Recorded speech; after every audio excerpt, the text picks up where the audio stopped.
오늘 말씀은 띠놓는 위에 나는 놈, 그리고 그 위에 계신 하나님에 대해서 말씀을 전하도록 하겠습니다. 能飞的指向有能飞的指向更有上帝. 야곱은 하나님께서 형 에서가 아닌 자신을 선택하셨음에도 불구하고 하나님의 계획을 기다리지 못하고 인간적인 방법을 사용했습니다. 야곱은 사냥을 하고 돌아온 배고픈 형에게 팥죽을 그냥 주지 않고 팥죽 한 그릇을 주고 형의 장자권을 샀죠. 그리고 또 야곱은 어머니 리브가의 말을 듣고 형처럼 분장을 하고 아버지에게 거짓말을 해서 에서가 받아야 될 장자의 축복 기도를 훔쳤습니다. 그런데 여기서 장자의 축복이란 땅이나 재산이나 그런 것을 의미하지 않고 생육하고 번성하여 여러 민족을 이루는 것을 말합니다. 하나님께서 아브라함에게 허락하셨던 그 복의 근원이 되는 것이었습니다. 영적인 눈이 어두웠던 야곱, 이삭과 에서에 대해서, 그리고 영적인 축복을 위해서 잘못된 방법을 사용했던 리브가와 야곱에 대해서 지지난주에 말씀을 전했었는데요. 만약 야곱이 하나님의 약속을 믿고 끝까지 기다렸다면 좋았을 것입니다. 하지만 그는 그렇게 하지 않았죠. 결국 정직하지 못한 방법으로 장자의 축복을 받은 야곱은 화가 난 형 에서를 피해서 집을 떠나야만 했습니다.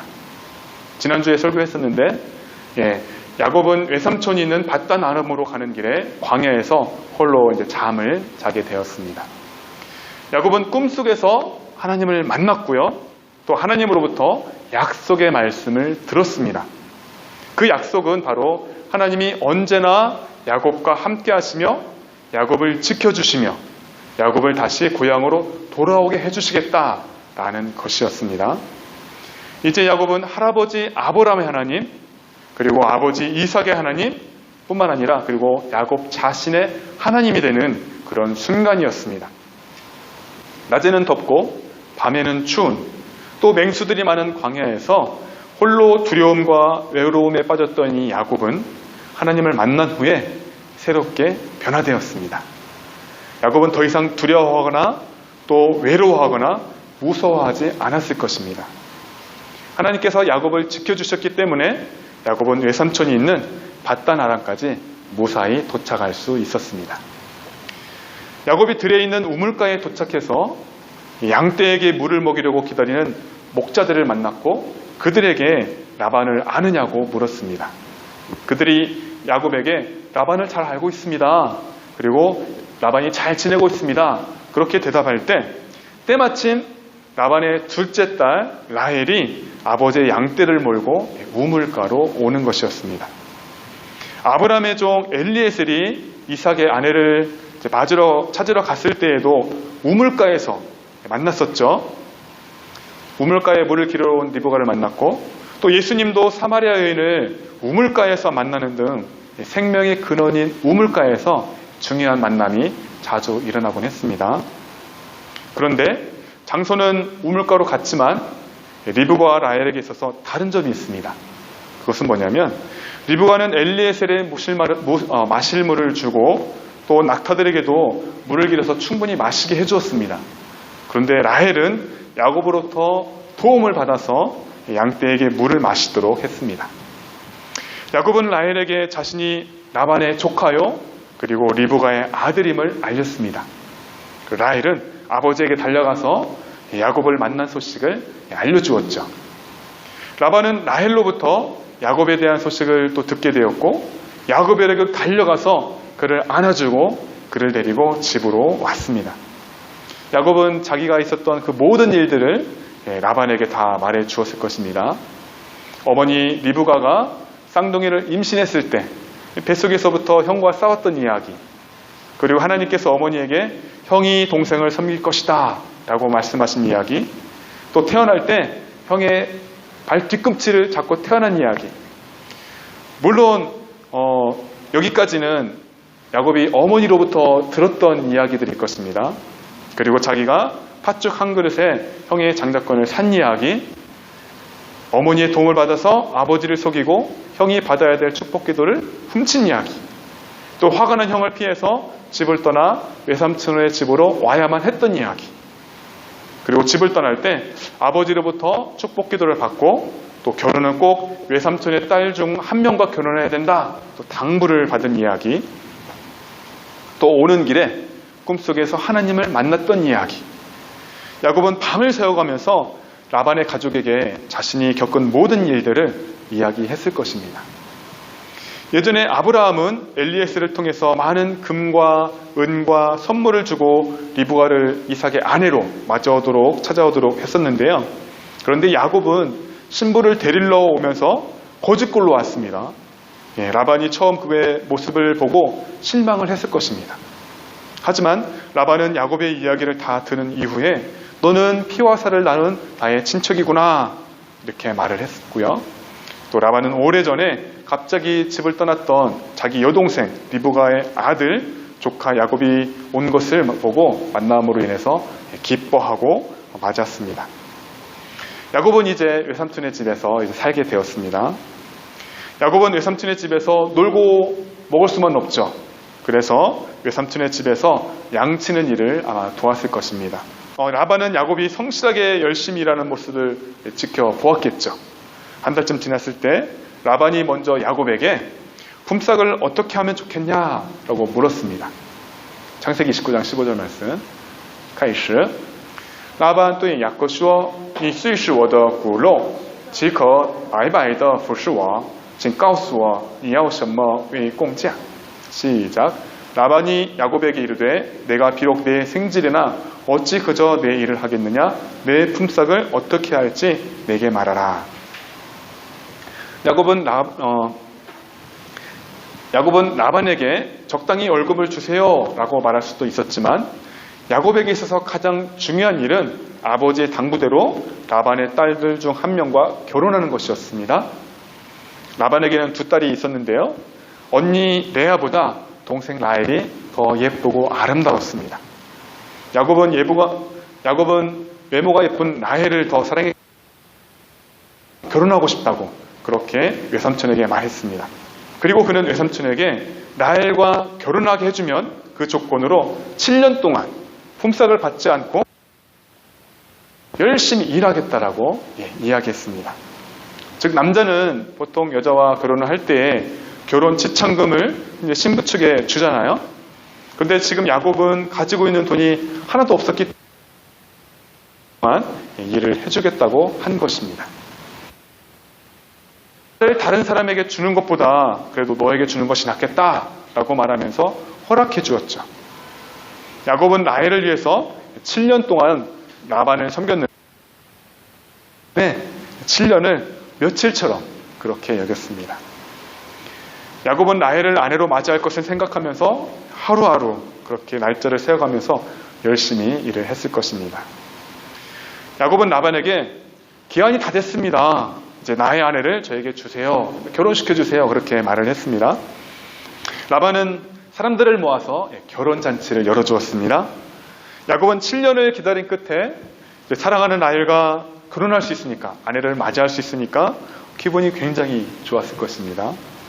축하하러 온 사람들과 인사도 하고 함께 막 춤도 추고 맛있는 음식도 먹고 아마 술도 마셨겠죠. 그런데 밤이 되자 라반은 라헬이 아니라 첫째 딸 레아를 야곱에게 데려다 주었습니다. 그 당시에는 지금처럼 전등도 없었고 잘 보이지 않았겠죠. 그리고 신부는 얼굴을 가리는 그런 풍습들이 있었습니다. 그래서 야곱은 새 신부가 당연히 라헬일 거라고 생각했고 얼굴이나 목소리를 확인하지 않고 그냥 잠자리에 들었습니다. 그러나 야곱은 라헬과 첫날 밤을 보낸 것이 아니라 레아와 잠을 자게 된 것이죠. 즉 야곱은 외삼촌 라반으로부터 속임을 당했고 레아와 것입니다. 다음날 아침 야곱이 잠에서 얼마나 당황스러웠을까요? 야곱 옆에 누워있던 사람은 자기가 사랑하는 라헬이 아니라 그의 언니 레아였기 때문입니다. 외삼촌께서 저에게 어떻게 이럴 수 있습니까? 제가 그동안 라헬에게 장가를 가기 위해서 외삼촌을 위해서 일을 하지 않았습니까? 외삼촌께서 왜 저를 속이셨습니까?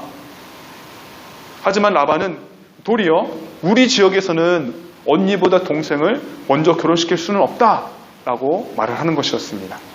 그러면서 내가 만일 7년 동안 나를 위해서 다시 일하면 일주일 결혼식 후에 내가 라헬을 너에게 주겠다, 결혼시켜 주겠다 라고 말하였습니다. 즉 그는 라헬을 아내로 맞이하고 싶으면 7년을 더 공짜로 일하라고 그렇게 말하는 것이었죠. 야곱은 라헬을 너무나 사랑했기 때문에 다시 7년 동안 라반을 위해서 일하기로 생각했습니다. 한국에서는 요즘 결혼식을 하루도 아니죠. 한 1시간 정도면 끝나는데요. 그 당시 이 지역에서는 7일 동안 결혼 잔치를 했기 때문에 야곱은 레아와 결혼한 지 7일 후에 다시 라헬을 아내로 맞이하게 되었습니다. 창세기 29장 27절 开始你为这个满了7日我就把那个也给你你再为他服侍我7年 시작 이를 위하여 7일을 채우라 우리가 그도 내게 주리니 내가 또 나를 7년 동안 섬길지니라. 아멘. 야곱은 라헬과 결혼한 대가로 외삼촌 라반을 위해서 7년 동안 또 다시 일해야만 했습니다. 한국의 속담에 뛰는 놈 위에 나는 놈이 있다 라는 속담이 있어요. 중국에도 있죠. 예. 즉 아무리 재주가 뛰어나도 그보다 더 뛰어난 사람이 있다라는 뜻입니다. 야곱이 전에는 아버지 이삭과 형 에서를 속여서 장자의 축복을 가로챘습니다. 지금은 오히려 외삼촌 라반으로부터 사기 결혼을 당하고 있어요. 야곱은 라헬을 아내로 원했는데 라반은 라헬이 아닌 레아를 야곱의 신부로 주었습니다. 그러면 레아와 라헬은 왜 아버지의 뜻대로 한 것일까요? 자기가 신부가 돼야 되는데 편 야곱과 첫날밤을 보내게 되는 거잖아요. 또 레아도 아버지 라반이 시키는 일이긴 하지만 신부의 옷을 입고 변장해서 야곱을 속이고 잠자리에 자야 되는데 이게 쉬운 일은 아니었을 것입니다. 성경에 기록되어 있진 않지만 아마도 라반이 두 딸을 불러다 놓고 아마 미리 상의를 하고 했기 때문에 가능한 일이라고 추측할 수가 있습니다. 즉 라반은 라헬에게 언니가 먼저 시집을 가야지 그렇게 설득을 했을 것이고요. 또 언니의 결혼식이 끝나면 곧 바로 너도 야곱과 결혼을 시켜주겠다 그렇게 약속을 했을 것입니다. 왜냐하면 라반은 야곱이 라헬을 너무 사랑하는 것을 알고 있었기 때문이죠. 그래서 라반이 야곱에게 라헬과 결혼하려면 7년을 더 일해라 그렇게 했을 때 야곱이 동의할 거라고. 무엇보다도 라반은 속으로 이 두 딸을 모두를 조카 야곱에게 결혼시키면 자신의 재산을 다른 사람에게 나누어 주지 않아도 된다. 그런 속셈이 있었던 것입니다. 그런데 야곱의 입장에서 생각해보면 무려 14년을 돈 한 푼 받지 않고 일을 해야 하는 거잖아요. 성경에서 야곱의 마음이 어떠했는지 그렇게 기록되어 있지는 않습니다. 하지만 야곱은 분명히 형과 아버지를 속여서 축복을 가로챘던 자신의 잘못을, 과거를 생각했을 것입니다. 야곱은 그제야 자신에게 속임을 당한 아버지의 마음을 이해할 수 있었고 그리고 형의 마음을 이해할 수 있었을 것입니다. 이처럼 하나님은 다른 모습을 그렇게 반성하게 하실 때가 있습니다. 혹시 다른 사람으로부터 억울한 일을 당했을 때 그런 때가 있다면 우리가 그 사람을 원망하지 말고 자신은 다른 사람들에게 원망을 들을 만한 일을 하지 않았는지 우리가 살펴봐야 합니다. 야곱은 삼촌 라반의 사기 결혼을 통해서 자신이 저질렀던 과거의 잘못을 깊이 반성했을 것입니다. 그리고 야곱은 묵묵히 다시 7년을 일을 해야 했습니다. 자, 야곱이 나중에 고향으로 돌아가서 형 에서를 만나게 되었을 때 그는 형에게 진심으로 용서를 빌었습니다. 창세기 33장 3절 말씀 开始他自己在他们前头过去一连7次匍匐在地才就近他哥哥. 시작. 자기는 그들 앞에서 나아가되 몸을 7번 땅에 굽히며 그의 형 에서에게 가까이 가니. 형 에서는 동생이 고향으로 돌아온다는 소식을 듣고 처음에는 동생을 죽이려고 그렇게 군사들을 데리고 갔습니다. 그런데 동생이 야곱이 선물을 보내주고 또 진심으로 사과하는 모습을 이렇게 보이자 용서해 줍니다. 야곱은 하나님을 만난 후 변화되었고 성숙해졌습니다. 야곱은 외삼촌이 라헬이 아닌 레아를 아내로 주면서 속였을 때 라반에게 항의는 했습니다. 하지만 화를 내지는 않았고요.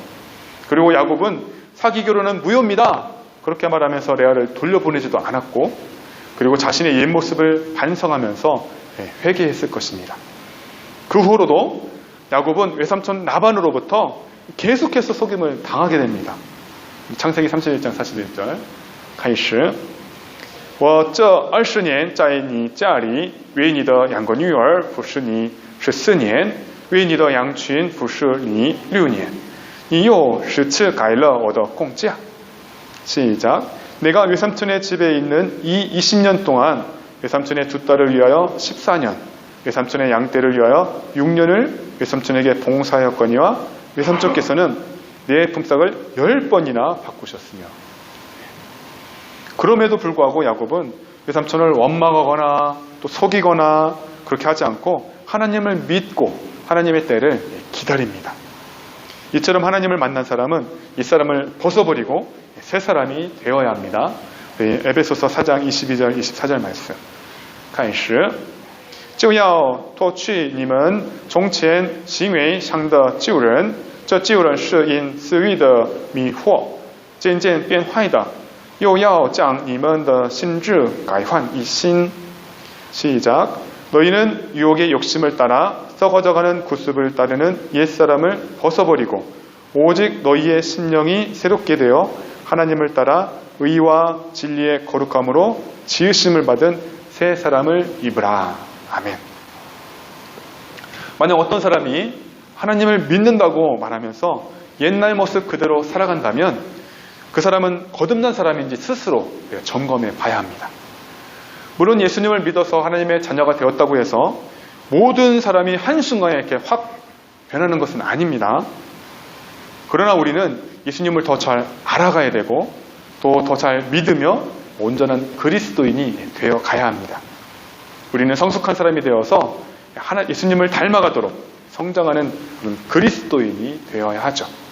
에베소서 4장 13절 말씀 开始只等到我们众人在真道上同归于一，认识神的儿子，得以长大成人，满有基督长成的身量。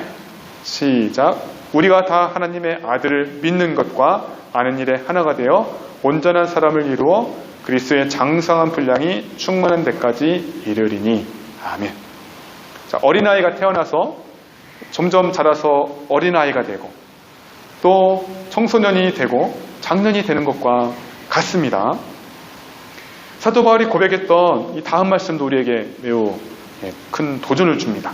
갈라디아서 2장 20절 말씀 开始我已经与基督同定十字架，现在活着的不再是我，乃是基督在我里面活着，并且我如今在肉身活着，是因信神的儿子而活，他是爱我，为我舍己。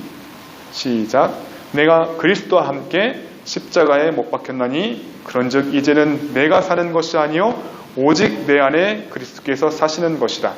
이제 내가 육체 가운데 사는 것은 나를 사랑하사 나를 위하여 자기 자신을 버리신 하나님의 아들을 믿는 믿음 안에서 사는 것이라. 아멘. 사랑하는 여러분, 믿음이란 무엇이며 그리고 믿음으로 사는 삶이란 과연 무엇일까요? 우리는 먼저 믿음의 대상에 대해서 우리가 분명히 알아야 합니다. 그렇죠? 우리의 믿음의 대상은 천지를 창조하신 하나님, 우리를 사랑하신 하나님, 우리를 찾아오신 하나님이십니다.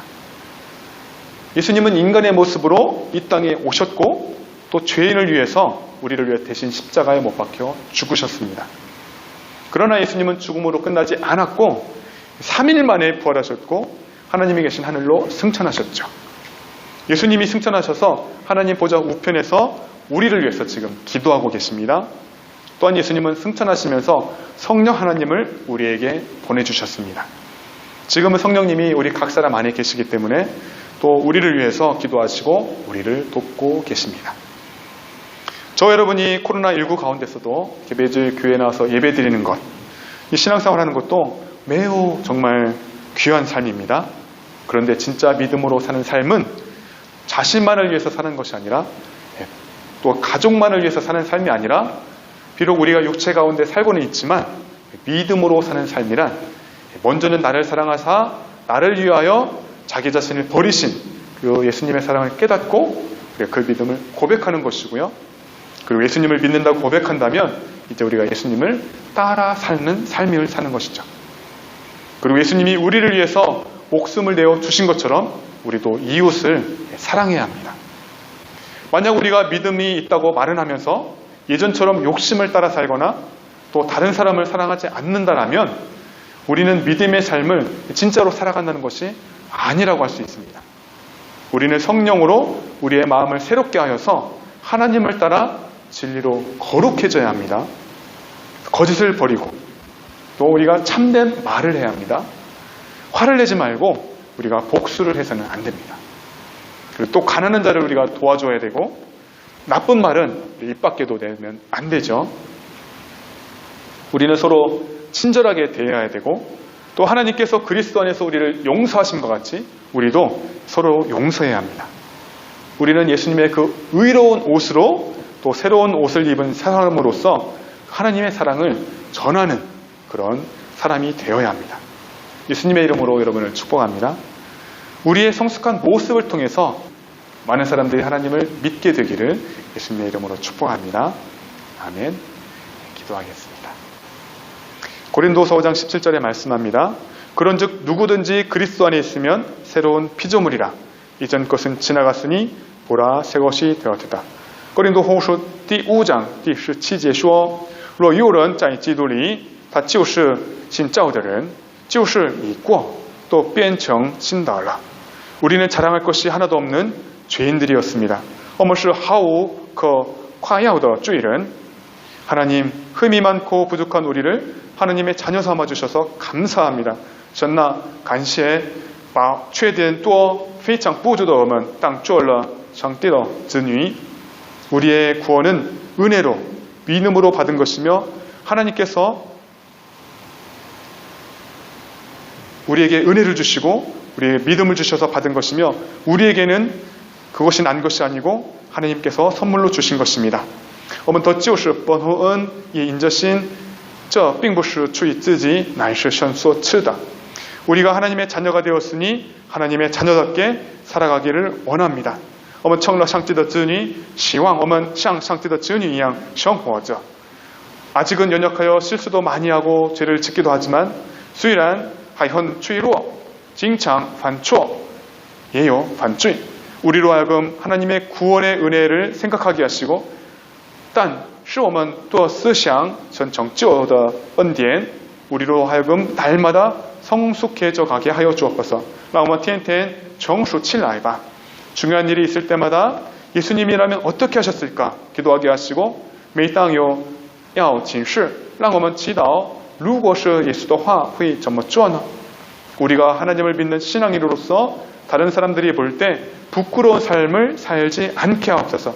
愿我们作为信仰上帝的信徒不要过着在别人看来羞耻的人生 우리의 선한 행동과 정직한 모습을 통해서 많은 사람들이 감동을 받게 하시고 通过我们善良的行为和真正的样子让很多人深受感动 우리도 그들도 우리가 믿는 하나님을 믿게 하여 주옵소서.